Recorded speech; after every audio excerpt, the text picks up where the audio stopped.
starving.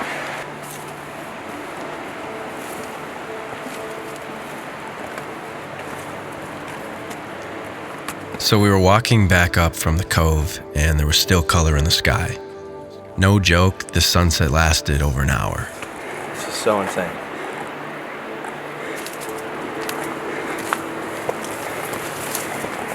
And then we started heading back down an empty Highway 1 because we had to backtrack and loop around to get to our campsite. We made a little pit stop at Jack in the Box to catch up on editing and charge all our stuff. It's funny how cozy a little booth in a fast food restaurant can feel when you're on the road. It's just a different perspective, I guess. This is some sort of alien thing. So we had made it through a decommissioned army base and we're starting into the woods. We were heading up this insanely windy road through the mountains, and our goal was to get to this incredible field that overlooked all of Big Sur. Supposedly, it was one of the most beautiful campsites in the world. It was around midnight by this point, and we were within a few miles when things started to get weird. How are you? Do you know who crashed their car up the road? Oh, no. So we live here, we're trying to get home, and some person crashed their Honda Element on the hill up there. Oh, It's in the middle of the road, you can't get through, and there's stuffs everywhere, but we can't find them. Holy fuck. Get ready. Wait, are the doors locked? Just so that you don't take it out. Like, maybe the car's flipped on its side in the middle of the road. How? How did they flip? Like, are they trying to scare us? Are they trying to be like, keep us out of here? I don't get it. Oh, what is this? Oh, there's a bunch of camping stuff.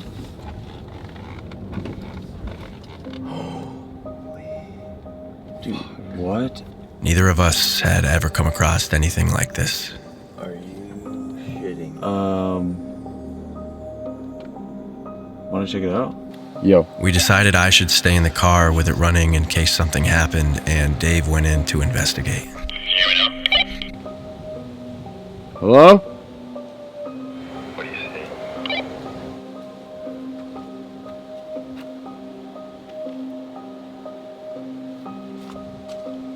We were miles away from anything, middle of nowhere.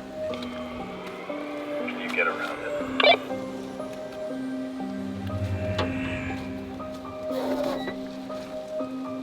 That was scary. Maybe try and figure out how it got flipped. I don't really know, dude. There was no signs of anything hazardous, no rocks or stumps or anything that could cause a car to flip. No skid marks. This is bizarre. There's a huge stick in the ground, but I don't see how that would have done anything.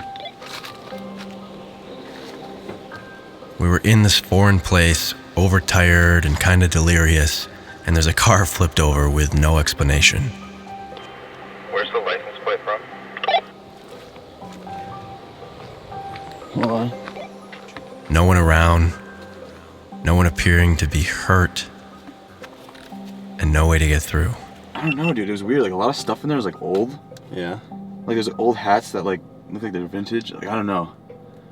It's definitely creeped me out a little bit. There's definitely no one hurt. They climbed out the top, that window right there. It was definitely giving me the heebie-jeebies a little bit. This is so wild. Oh, I can't see anything because the lens gets sucks. The people we met earlier had already called for help, and we had no choice but to backtrack. We had to go all the way out and around in order to get to the campsite.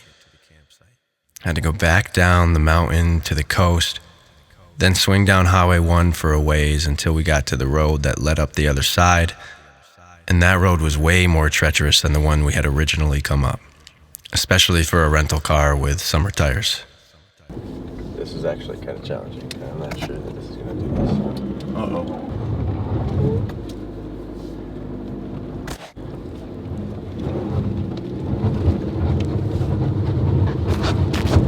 Alright, bro. Oh, we made it.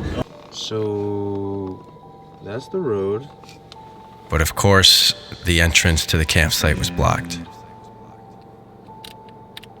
That's that. So... So, what the hell? It's chained up. Is what? It's chained up and locked. I don't understand. So we went back down the mountain a bit to where it opened up, and we couldn't really see much, but we figured it could be a cool view in the morning. Dude, that wind is howling.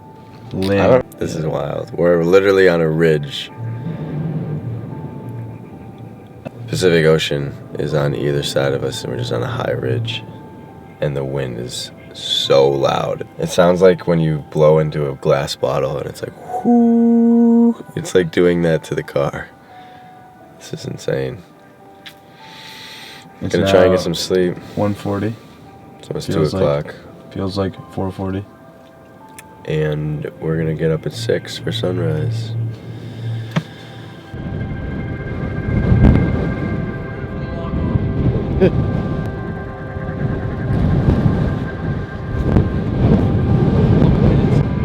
And of course, the seats in the Rogue didn't fold down flat.